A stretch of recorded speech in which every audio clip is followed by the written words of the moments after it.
Seth, look who's back. It's our Oh, Timmy buddy. Tim. It's Good our to have you buddy, back, buddy. Tim. Oh, it's awesome Tim, to be here. I've been listening. You it's, guys have been crushing it. oh, thank you Appreciate that, so buddy. much. Well, you were our second guest, and Yeah, I think we so. both formed like this connection with you and wanted you to stay connected to the show and become a friend of the show, and been so generous in agreeing to do that. So we were so excited to have you back here.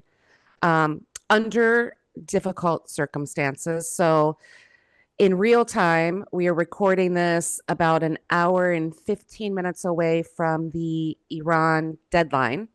Um, Shit is a little crazy right now.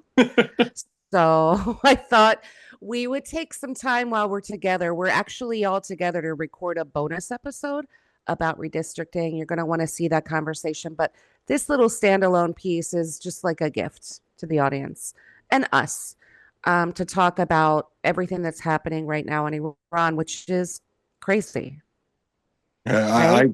yeah, and I'm just at a loss because I really like I knew the man was slowly losing it, right? Like, Yeah, we've all seen it. I'm not a doctor. I'm not going to make a diagnosis, but we've all I seen will. him slow.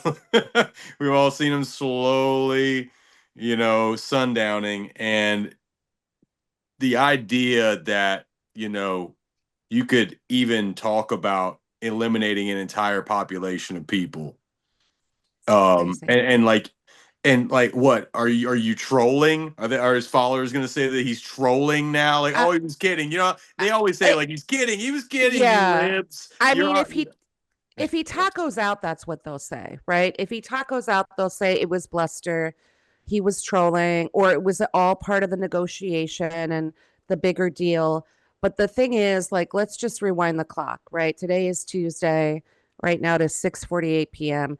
This morning, Trump put out on Truth Social that he was going to wipe out the entire civilization of Iran, basically, um, if he didn't get anything done by 8 p.m. So obviously, we're very close to that deadline right now. Throughout the course of the day, other things have happened. Local people in the UK have actually filmed United States B-52 bombers loading up and taking off. Obviously, we can't confirm what direction they're headed in, but we can all assume that they're heading towards Iran. Um, the Iranian people have now gone out into the streets and they're forming human chains around their power plants and their nuclear site and across their bridges. And they have a doomsday clock on their news channels. Like, this is the closest we've been to something so significant in terms of potential nuclear attack. I mean, that's what's kind of being floated around in the ether. And so I just wanted to take a few moments, kind of talk through how we're feeling, scenarios, what we think is going to happen here. Tim, why don't you weigh in? What are your thoughts? Uh, I've worked in politics for 17 years, and when you are in it for this long, you get to see that there's multiple colors, all of them being true colors in so many aspects of our society, and the people with power and the people without. Mhm. Um, the true colors of the Republican Party right now is that they don't have a fucking spine. Yeah. Because if there was ever a time to stop bending the knee and to stop kissing the ring, it is right now. If he's threatening something of this level of carnage on the precipice of genocide for a country that has not attacked us, an unprovoked attack Mhm. on them and the innocent people that live there, where's the line? There is no line. Yeah. And it's because they want to preserve their own ambition or their own status or their own connection with him. And if things go as bad as we hope that they don't go, Mhm. then they have themselves to blame. The Democrats I have plenty of gripes with, but they are the minority party. This is not a moment to, I can't blame this one on them. But Mhm. I would also say that the true colors of the American people I've always known to be good. And I think that there's always better people than there are worse people. I've always think that people who are good outnumber the people who are bad. Those people just don't have powers. And I've been traveling this district, and I've been to free health clinics. I've been to places that impact, people in poverty that wouldn't exist if it wasn't for goodwill. Mm. And it's not just sad because those people are forgot about by DC and both parties have just overlooked them, but it's sad because these things wouldn't exist if there wasn't so many good people. And it just shows you the potential of our country is to be something that is greater than we've ever known we could be. And it's the struggles we've been able to overcome. And whatever happens tonight, it's the people who believe in goodness, that believe goodness can still prevail. They're the ones who need to do something now. I'm trying to do it by running for office and trying to shine a spotlight on people who don't have a lot but should, and who don't have any power but should. Yeah. This is our moment, and it's the kind of country we choose we want to be. Those are my thoughts. And that's beautifully said. And you're right. Republicans, unfortunately, have not been very outspoken today. A few have come out of the woodwork and said, this isn't a good idea, or I really hope that this is bluster and it doesn't come to pass. But they should be in DC, right? They Yeah. should be in his ear. They should be having conversations on the floor. There should be an emergency session. No president in the history of America has ever used language like this about another country. Do presidents use strong military coded language sometimes when we are in conflicts or about to get into a conflict? Sure. No American president in the history of this country on the year of our 250th anniversary has ever said we are going to wipe out an entire civilization. It's absolutely unprecedented and completely, it's a 5 alarm fire. All hands on deck. Congress is missing in action, and it's really a shame. Republicans are, they have fooled themselves for so long into thinking he's just kidding. That's not what he meant. That's not what he said. Like I said earlier, he's trolling. And it's lured them into this false sense of security where if they really believe that, they're going to have blood on their hands because Agreed. this guy is unhinged. He's completely unhinged. We were talking about bridge and power plant day to within 48 hours of that. And that was crazy enough, right? Open up the street, you crazy bastards. On Easter Sunday, right. And we went from that in 48 hours to we're decimating the population.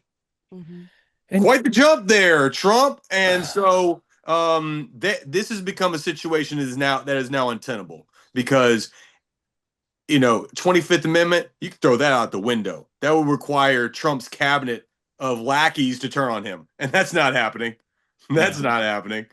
And it just came out that that Keg's breath is out here telling Trump that we're winning the war and we're doing so great and we're decimating everything. And so Trump really believes that that's happening on the ground. And it's luring him into a false sense of security. He thinks it's a game, but as we know, it's not. And Iran has been waiting for this for quite some time. And if we walk into this trap, then man, and the people of Iran, when you see them forming human chains, and having to do so around power plants and bridges, this is how did it get here? How did we get here? And we don't know if they're doing that voluntarily or if their government is kind of pushing them into doing that. Either way, they're human beings and they're putting their lives in danger, whether by force or by their own fruition. And it's there's no words. It's heartbreaking to see that happening. If it goes down in a couple hours that we found out that we bombed Iran, there is no question that it will be thousands of innocent lives, tens of thousands, potentially hundreds of thousands of people. Could be millions, Tim. It just depends on what route they go. And there's so many options. There's one we can try to talk about how the people who are going to be hurt the worst by this are the people who have the least amount of power in Iran. And this is one of the reasons that I don't like to just own the cons or whatever people do with like when conservative voters, they have been left behind and we haven't been as a party to give them an off ramp from the Republican Party too. But I do think that there is people that we need to blame. And it's not just Donald Trump. It's every coward in his cabinet. It's every single Republican with a modicum of power who's not saying anything. And it's every fucking billionaire who's ever funded his campaign and every single person who ever turned a blind eye to things that were absolutely matters of injustice that this guy has just normalized in our country. They are the ones who can do it. And if they have any semblance of integrity, and I do not believe that they do, this is the moment for them to speak up because unfortunately we have a country where big industry has a lot of influence. Unfortunately, we have it where if they say something, Republicans on the side and Democrats will also start saying, well, my donors are complaining, so I might as well do something about it. Whatever we have to do, I don't care what it is anymore. You know, when FDR was first elected and he had his cabinet and his brain trust, he said, just do something. And if it doesn't work, do something else, but just do something. This is a moment when we have to do something. And I will blame and I will not forgive anyone who has ever enabled this administration if they do even a fraction of what they are threatening to do right now. And I don't think any of us should. I don't think any of us should. I don't think any of us can. I'm with you on that. And I won't either. There is no forgiveness for genocide. And that's what this would be. That's what this would amount to. If it does happen, I mean, we have to face the facts that this would result in an immediate global economic disaster, emergency. Not to mention, you know, China and Russia, they have agreements. They have working military agreements with Iran. We're getting in the way of their economics now, and things are tenuous globally, and there's very much a possibility for retaliation. You know, there's so many, if we do this, the door to so many things are now open and none of them good. There is no good outcome here. And I'm glad you brought up China and Russia, because here's the thing. What did we do when Russia invaded Ukraine? We used Ukraine in a proxy war to weaken the Russian forces, right? Well, this is the same thing, just a few years later. And if we get involved with Iran, buried deep into it, absolutely China will take this opportunity and Russia will take this opportunity to try to weaken us militarily. Yeah. We're already using a bunch of bombs, $1 million missiles to knock down a $40,000 drone. And they love the math. They love the math on that. So we are opening up, you know, the Pandora's box as far as a worldwide proxy war. And it's not a matter of like winners and losers with Iran and America. I think that's just they're both losing. They're both losing. Yeah. But there are people who can benefit from this in China and Russia who are supposed to be, in terms of international relations, they're not allies. They're adversaries to a certain extent. They're competitors in the best case scenario. What Iran's response has been to us being there has been from China. They say, look, the Americans can't protect you. Maybe you need to ally yourself with us. For Russia, they export one thing, and it's oil. And we just took away the ability for the rest of the world to access that oil. So who's going to benefit? If you were worried about what is going on in Ukraine and Russia, you need to worry about what is going on in Iran, because Russia's forces are going to be bolstered. Their economy is going to elevate at the same time when ours is crumbling, you know, and we can talk about a recession coming, but reality, everyday people have been in a recession for a very long time. We only ever say it as a government if Wall Street is hurting or the haves start to have a little less. But we've been tightening our belts for years. The price of everything has gone up, but not our paychecks. And we've been in a recession for the longest time, and we haven't had anyone representing us. And now you're going to have opposing governments being able to take better care of their people and prove that maybe democracy doesn't work. Maybe democracy is never going to be something that is long lived. And that's why we're at such a crossroads in this moment, in this election, in this year, whereas we have to prove that we're better than this. We have to say that America can still be I hate to use this word, but greater than it is Mhm. now, to reach for a capacity we've never known before, because we're in a moment of modern history where we don't know if it can get darker than this. Yeah. And it's going to have to come from us. If our leaders are going to step up and do something about it, they would have. This is a moment for people to realize that they have to be their own champions, that there's no hero coming. It's about us. And that's going to look like Right. getting in the streets. That's going to look like making sure we, make sure that the Capitol hears our voices, to be so loud this time that they can't ignore us.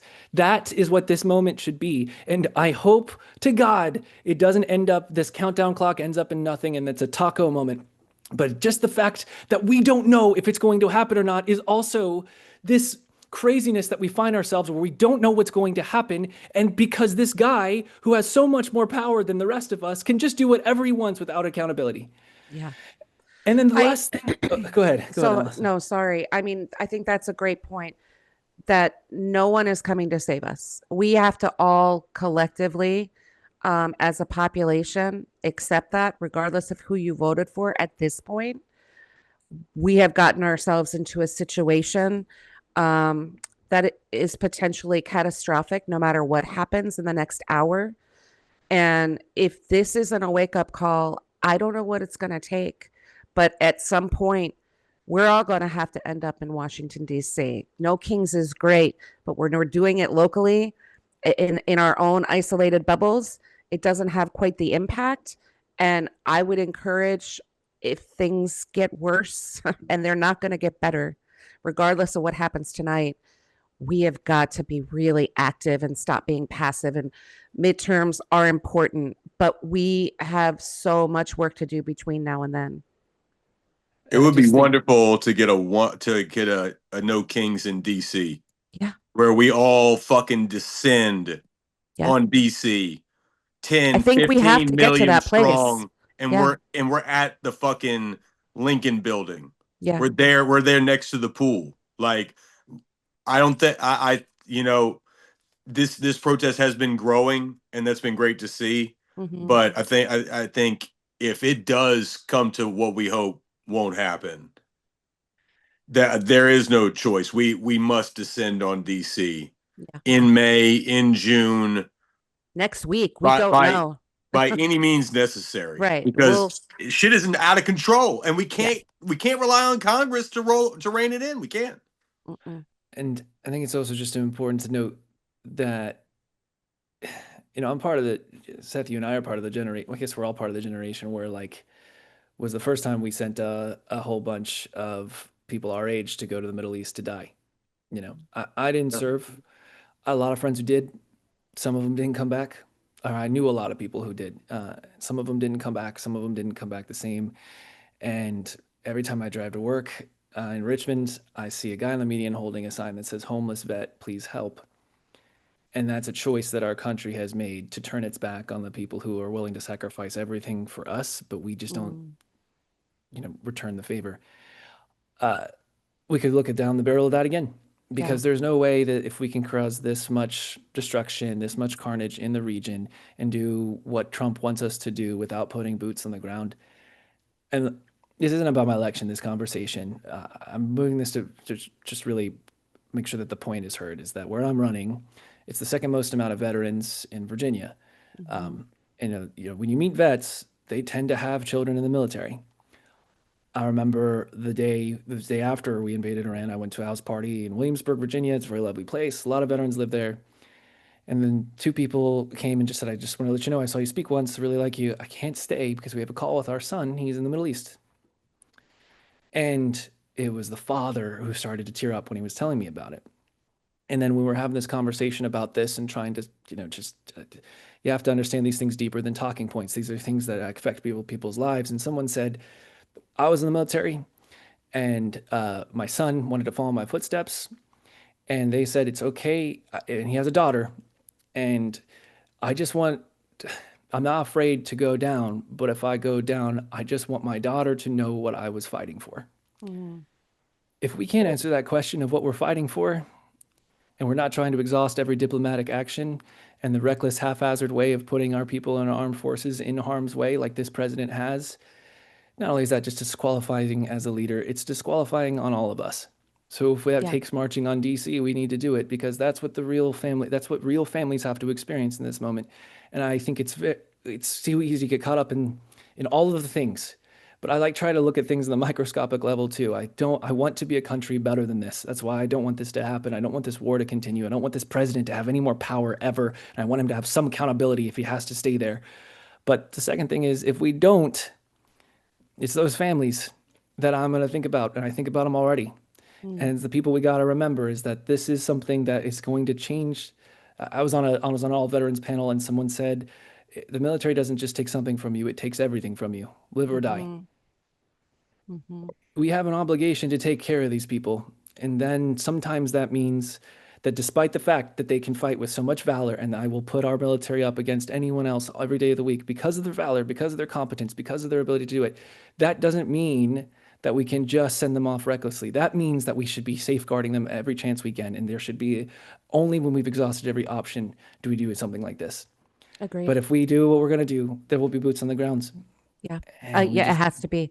Yeah. All right. So obviously we don't know what's going to happen. Little less than an hour to go until that 8 o'clock deadline. We just wanted to, before we get into our next conversation, our bonus episode conversation, wanted to do kind of a quick emergency episode just to reach out to the audience and, talk about what we're all thinking about and talking about. And we're all here just hoping for the best. If Trump's ever going to taco, let it be tonight. Yeah, exactly. Fingers crossed. So thanks for joining in on that conversation, Tim. We're not going to edit this because it's just No, we're thanks just for letting me be talking. part of it. I appreciate it. It's therapeutic. Absolutely. Nothing else.